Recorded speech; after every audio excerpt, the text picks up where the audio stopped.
Bueno, muy buenas tardes a todos y bienvenidos a este ciclo de charlas paleontológicas que están enmarcadas dentro de la conmemoración. Antes de dar inicio a la primera charla, les voy a contar un poco de qué trata todo esto. El Día Internacional del Fósil se conmemoró por primera vez en el año 2010 en Estados Unidos y han ido incorporándose a esta celebración cada año más países. En 2017 en Argentina se sumaron a esta país. Celebraron este día con diferentes actividades para grandes y chicos. Este día fue establecido por la Asociación Paleontológica Internacional con el objetivo de crear conciencia sobre el valor de los fósiles como testimonio científico y educativo de la paleontología y la importancia de preservar los fósiles para las generaciones futuras. En la celebración no hay un día fijo, sino que año a año se establece una fecha a determinar que se encuentra dentro del mes de octubre. Les recuerdo a todas las personas que están viendo la transmisión que pueden dejar sus preguntas o comentarios en la sección de comentarios de abajo de este vivo. eh, por ejemplo, preguntas que les surjan de la charla y serán transmitidas a los disertantes para ser respondidas. Entonces, con la primera charla, Andrea, ¿estás ahí? Hola Pablo, buenas tardes, gracias por la introducción, bienvenidos a todos. Voy a compartir mi pantalla. Sí, compartí tu pantalla y yo ahora te presento. Ya vemos tu presentación, Andrea, así que, bueno, procedo a presentarte. Perfecto, La gracias. geóloga Andrea de Sosa Tomás es investigadora del Laboratorio de Bioestratigrafía Dr. Eduardo Musacchio. Además, es docente de la Cátedra de Paleontología de la carrera de Geología. Su investigación se basa en el estudio de microfósiles calcáreos del Cretácico de Chubut. Y en esta ocasión nos presenta la charla Paleontología a través del microscopio. Puedes empezar, Andrea. Bueno, muchas gracias Pablo por la presentación. Ahora veremos cómo se trabaja en paleontología a través de la utilización de un microscopio. Bueno, los paleontólogos estudiamos la historia de la vida en la Tierra, es decir, cómo han evolucionado los organismos a través de los millones de años. Pero los fósiles pueden ser de todo tipo, pueden ser animales, plantas, hongos o hasta microorganismos, como vemos aquí en esta lupita. Pueden ser fósiles de gran tamaño o tan pequeños que no los podemos ver a simple vista. Justamente aquí es donde aparecemos los micropaleontólogos. La micropaleontología es una subdisciplina dentro de la paleontología en sí, que son tan pequeños que necesitamos para poder estudiarlo un microoscular. En el caso de grandes animales como los que podemos ver ahí, estos restos de estos animales grandes son muy difíciles de encontrarlos completos, ¿no? Totalmente asociados a su esqueleto. Algunos dinosaurios se conocen solamente por un mínimo porcentaje de su esqueleto, es decir, tal vez se encuentran solamente algunas vértebras, algunos huesos largos, o más difícilmente se han encontrado cráneos, ¿no? Y además no nos olvidemos de que el trabajo de extracción de esos huesos llega a ser a veces una tarea muy dificultosa. Es por eso que los que trabajamos en micropaleontología nos traemos las muestras y nos podemos, si tenemos suerte, asegurar de traer miles de fósiles. Son utilizados en varios campos, tanto de la geología como de la biología. Y como ya mencionamos, debido a su pequeño tamaño, son muy abundantes en una pequeña cantidad de muestras. Además, como podemos ver, en esa tierra que está girando, allí marcamos que tienen una amplia distribución geográfica en los sedimentos de todas las edades y son muy fáciles de encontrar en casi todos los ambientes, tanto marinos como continentales. Entonces, lo único que necesitamos es saber bien dónde buscar y traer nuestras bolsas de muestras. Como se ve ahí con ese hombrecito que trae 2 muestras, por ejemplo, en 1 kilo de roca podemos llegar a encontrar hasta miles de microfósiles. Nuestra tarea en ese sentido no es tan trabajosa como la excavación de los grandes dinosaurios, pero bueno, tenemos que tener también la suerte y la experticia de saber encontrar esas muestras que contengan microfósiles.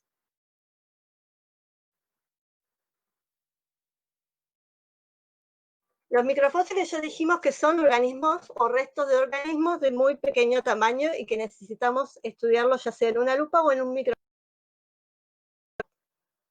Acá podemos ver algunos microfósiles, ¿no? Son estos organismos muy pequeños que pueden corresponder a restos de plantas, como los que tenemos acá, que son estructuras, en este caso, son estructuras reproductivas de plantas terrestres o acuáticas. Por ejemplo, acá tenemos esporas y granos de polen. Sabemos que estas son estructuras que tienen las plantas para poder reproducirse. Acá tenemos otro ejemplar. Esta es una estructura reproductiva de una plantita acuática carofita. También podemos tener otros restos de organismos, ¿no? Restos como estos que vemos acá, de protistas, ¿no? Que son pequeños organismos que pueden ser unicelulares o pluricelulares. Acá tenemos algunos ejemplos puestos en esta imagen: dinoflagelados, radiolarios, algunas algas aptofitas. Estas son considerados, además de microfósiles, nanofósiles, porque son muy, muy pequeñitos. Diatomeas, foraminíferos. También dentro de los microfósiles podemos tener restos de animales, como este organismo que vemos acá, que es un caparazón compuesto por dos valvitas. Adentro, un bichito que es un artrópodo, es un crustáceo. Articuladas. Estos pueden ser marinos o continentales. Son organismos muy pequeños que forman parte del zooplancton. También pueden ser considerados microfósiles restos de dientes o estructuras denticuliformes de animales muy pequeños. En este caso, estos son dientecitos de micromamíferos, son mamíferos muy, muy pequeñitos, y estas estructuras denticulares pueden ser observadas también en la lupa. También dentro de los microfósiles tenemos otros restos de organismos como estos que vemos acá, que no se sabe aún a qué grupo pertenecen.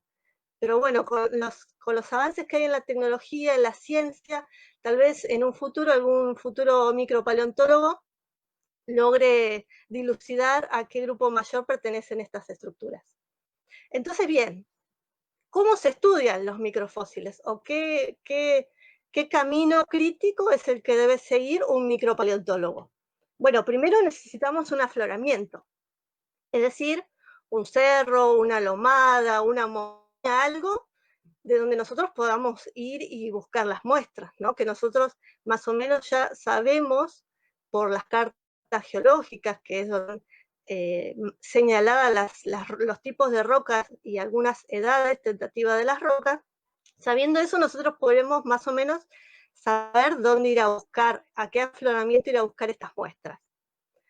Después necesitamos nuestra piqueta para poder sacar y retirar estas muestras, estas rocas de esos afloramientos. De ahí retiramos la muestra. En función de qué organismos estamos tratando de encontrar, es en función de cómo los vamos a estudiar. Acá voy a hacer un parate para explicar que los microfósiles se dividen informalmente en la composición de su pared. Y esto es lo que nos delimita el procesamiento de estas muestras en función de qué microfósiles estamos buscando. Pueden ser microfósiles de pared de carbonato de calcio, como estos organismos, estos artrópodos, estos crustáceos. Pueden ser de materia orgánica, como en este caso. Pueden ser de sílice, como en este caso. Este también es de carbonato de calcio. Esa es la división informal, en función de la composición con la que se encuentran, la composición de estos organismos, de estas estructuras, ¿no? De materia orgánica como el grano de polen y las esporas.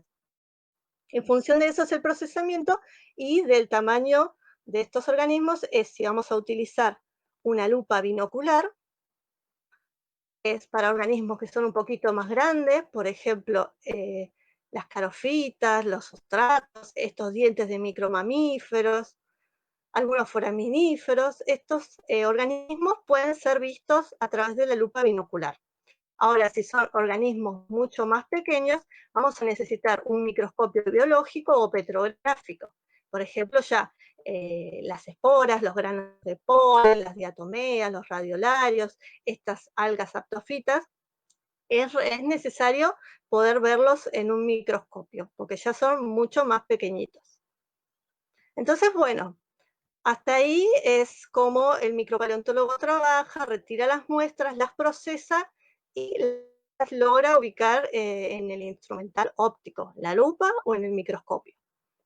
Pero la pregunta que se pueden hacer ustedes es cómo se ven estos microorganismos en la lupa. Acá tenemos unos niños ya mirando una muestra que ha sido procesada. La muestra se trae del campo, se procesa, se separa y se coloca en una bandejita para su observación, en este caso en una lupa binocular. Entonces la tarea ahora nuevamente del micropaleontólogo es reconocer la presencia de los microfósiles y separarlos de este residuo que quedó. Acá podemos ver cómo este microfósil se pregunta cómo se ve, ¿no? Acá podemos ver algunos, les voy a señalar.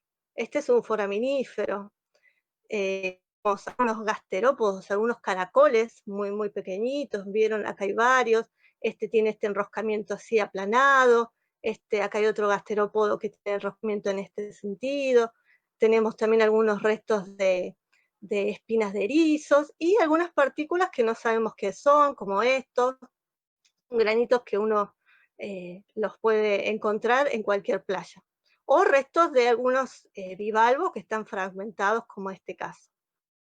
Entonces, bueno, este es el próximo paso, ¿no? El poder diferenciar, reconocer los microfósiles en esta muestra que uno ha separado por tamaño. Uno la separa por tamaño, sabiendo más o menos el rango que presentan los microfósiles que está estudiando, los separa y los trae con un pincelito húmedo. Esta tarea del micropaleontólogo requiere de mucha paciencia y de mucho interés y mucha ansiedad también por ver qué es lo que tienen estas muestras, ¿no? Entonces, bueno, con un pincelito humedecí en agua y con mucha paciencia lo que hace el micropaleontólogo es retirarlos y ubicarlos en una plaquita, en un porta microfósiles.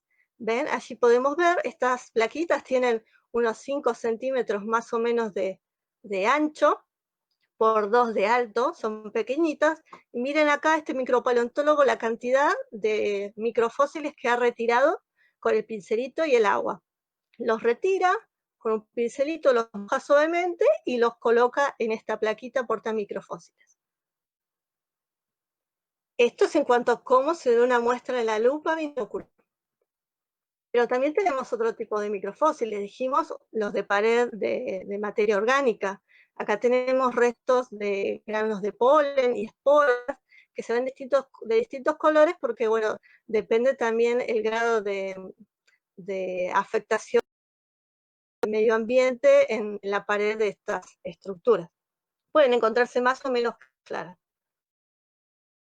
De esporas, como acá, granos de polen, como acá, estas estructuras. Estos son granitos de polen que pueden ser típicamente de pinos, que es un saquito, es un grano de polen con 2 saquitos que ayuda a que se dispersen más fácil estas estructuras. Acá tenemos otros microscopios que pueden ver en el microscopio binocular. Podemos ver las diatomeas, estos son organismos fotosintéticos que pueden vivir tanto en el mar como en cuerpos de agua dulce. Radiolarios son estructuras de sílice, al igual que las diatomeas. Estos organismos que no generan, no hacen la fotosíntesis, se alimentan de otros organismos.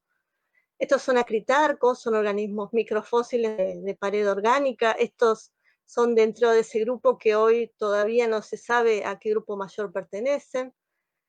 Otras diatomeas, pero en este caso son diatomeas de ambientes de agua dulce, son formas muy lindas y muy típicas de ambientes lacustres. Acá tenemos dinoflagelados, esto es materia orgánica, también podemos encontrarlos tanto en ambientes marinos como de agua dulce. Miren estas estructuras tan bonitas que forman una esferita. Estas estructuras forman parte de una alga verde, que cuando se muere el organismo, la célula en su interior, toda esta estructura se desarticula y lo que encontramos hoy en el registro fósil son cada una de estas plaquitas, que son de carbonato de calcio y se estudian al microscopio petrográfico. Estas plaquitas se llaman cocolitos. Bueno, entonces, bueno, ya más o menos vimos cómo se procesan las muestras, cómo las buscamos. La pregunta es para qué nos sirven los microfósiles, ¿no? Y algo ya les he ido adelantando. Nos sirven para determinar, entre otras cosas, la edad de las rocas.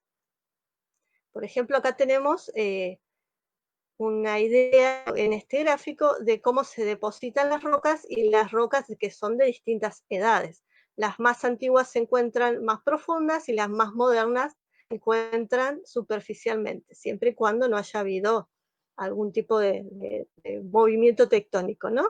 Las más antiguas se encuentran en profundidad y las más modernas en superficie. Acá podemos ver la presencia en el precámbrico, con las primeras bacterias, con una antigüedad de las rocas de más o menos 3.800 millones de años. Allí ya se encontraban estos pequeños microorganismos. En el Cámbrico ya habían presente muchos grupos de microfósiles. Después los microfósiles también han sido muy, muy interesantes de estudiar en las crisis, en las extinciones masivas, tanto del Pérmico-Triásico como del Cretácico terciario. Esta es la más conocida porque se extinguieron completamente los dinosaurios, pero los microfósiles se han visto muy, muy afectados en estas crisis. Entonces, el estudio de algunos grupos de microfósiles ha sido de mucha utilidad para encontrar las rocas que pertenecen a este límite, ¿no? Encontrar rocas del Pérmico y encontrar rocas de Triásico. Allí se da una gran diferenciación de los organismos, entonces es con la ayuda de los microfósiles más fácil de encontrar estas rocas tan interesantes, ¿no? Lo mismo ocurre con el límite Cretácico terciario o Cretácico paleógeno. Los organismos han cambiado mucho desde el Cretácico al terciario, entonces es más fácil ubicar estos momentos, estos hitos en la historia de la evolución de la Tierra. Además de que los microfósiles, como mencionamos antes, son muy abundantes y están distribuidos en todas las masas continentales, nos sirven de mucha utilidad justamente para determinar la edad de las rocas. Por eso acá les puse este relojito. Son muy útiles para determinar la edad relativa de las rocas. Otra utilidad es lo que también les mencioné, que son muy interesantes al momento de determinar los ambientes de las rocas sedimentarias en donde encontramos estos fósiles, ¿no? Por ejemplo, con los granos de polen y las esporas, podemos determinar si las rocas pertenecieron a un ambiente en donde había instalado un bosque, o si esas rocas se formaron en un ambiente de una zona árida. Es muy fácil de determinar con la ayuda de los microfósiles, que son tan abundantes en una pequeña muestra de roca, ¿no? En cuanto también a los microfósiles calcáreos o a los silícicos, es fácil determinar si las rocas se formaron en un ambiente lacustre, en un lago de agua dulce, o si esas rocas se formaron en un ambiente marino, ya sea marino cercano a la costa o marino profundo. Acá los fósiles son de gran utilidad para determinar el tipo de ambiente. Acá en este diagrama, en este gráfico, donde tenemos una zona montañosa y una zona costera y una zona de mar profundo, cómo se van ubicando los en función del ambiente. Ven acá cercano a la costa, en donde tenemos la presencia de árboles y otras plantitas, podemos encontrar granos de polen, como este que está directo acá. Ya si nos alejamos un poco de la zona costera, podemos encontrar dinoflagelados, que nos indican proximidad a la zona litoral, a la zona costera, o ahora si nos vamos a una zona más profunda y encontramos depósitos con muchos foraminíferos, con estas estructuras que forman son como varios globitos que conforman este foraminífero. Estos son foraminíferos típicamente de mar profundo, se denominan foraminíferos planctónicos que quedan suspendidos en el agua. Entonces, son muy útiles los microfósiles para determinar ambientes y para determinar la edad de las rocas. Entonces, ahora vamos a ver ejemplos aplicados, ¿no? De la micropaleontología a las que encontramos en nuestra provincia. Acá vemos un ejemplo de estas estructuras que yo les mencioné, de plantitas acuáticas. Acá tenemos cómo se ven las plantitas hoy en la actualidad. Son plantitas acuáticas de muy pequeño tamaño, 10-15 centímetros, que tienen esta estructura, ¿no? Muy delicada, que flotan, que se encuentran en la zona costeras y que en su ciclo vital desarrollan estas estructuras. Estas estructuras tan características que yo les mencioné, que tienen un nombre particular que es quirogonites. A través de estas estructuras se reproducen estas plantitas. Acá podemos ver el resto de un tallito, de uno de estos tallitos, con dos estructuras reproductivas asociadas. Son de muy pequeño tamaño, menor al milímetro, ¿no? Y estas fueron encontradas en la zona de los afloramientos ubicados entre Paso de Indios y Cerro Cóndor. Miren esta foto tan linda de este paisaje, este afloramiento, ubicado en la zona central de Chubut, ¿no? En la zona del valle medio del río Chubut. Paisajes muy, muy lindos en cuanto a sus colores, tonos verdes, tonos rojizos, un paisaje muy lindo. Y estas rocas contienen a estos microfósiles, que son muy interesantes porque se encuentran en un intervalo de tiempo muy acotado. Miren acá donde tengo la flecha, esto es Cretácico inferior. Estos microfósiles nos ayudaron a determinar que la edad de estas rocas verdosas tienen aproximadamente entre 100 y 120 millones de años, en donde andaban, circulando en ese momento los dinosaurios. Y seguramente los dinosaurios tomaban agua de los lagos donde se encontraban estas plantitas presentes. Acá tenemos otro ejemplo. En esta diapositiva nos trasladamos un poco más hacia el sur en el mapa y nos vamos más hacia arriba en la escala del tiempo geológico. Recuerden que lo más antiguo se encuentra abajo y lo más moderno se encuentra arriba. Acá en esta zona, cercana a las nacientes del río Chico, próximo a la localidad de Sarmiento, al lago Colehuapi, pudimos encontrar con la doctora Balatti, principalmente ella fue la que estudió estos microfósiles, corresponden a granos de polen y esporas, ¿no? Granos de polen y esporas. Estas esporitas y estos granos de polen se presentan como indicadores de un intervalo de tiempo muy particular para esta parte del Cretácico superior, ya muy, muy próximo a la crisis, a la extinción masiva de los dinosaurios. El estudio de estos microfósiles nos permitió aproximar una edad para estas rocas próxima a los 70 millones de años. Miren la importancia de estas pequeñas estructuras, ¿no? Acá tenemos otro ejemplo de otro grupo fósil, que fuimos viendo fósiles calcáreos, granos de polen y esporas, son fósiles de materia orgánica. Acá tenemos otro grupo, son los dinoflagelados, ¿no? Estos organismos que forman parte del fitoplancton marino. En este caso, estos materiales fueron estudiados y fotografiados por una alumna de geología que hizo su tesis de grado en esta zona, y ella recuperó algunos de estos microfósiles que tengo acá ejemplificados. La zona de estudio ha sido Punta Peligro Norte, al norte de Comodoro Rivadavia, la zona conocida como La Escollera, ¿no?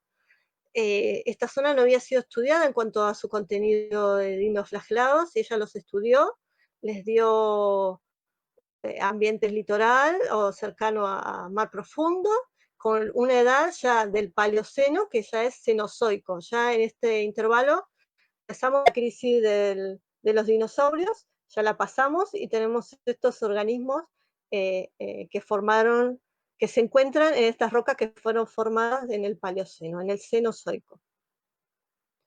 Vieron que bajamos más en el mapa y subimos más en el tiempo. Estas rocas más o menos tienen entre 60 y 63 millones de años. Bueno, ahora nos vinimos a la actualidad, nos vinimos a la playa de Radatili, que es playa de arena, y si yo tomo una muestra de la playa de la zona costera, puedo encontrar estos microfósiles, ¿no? Estos organismos son foraminíferos.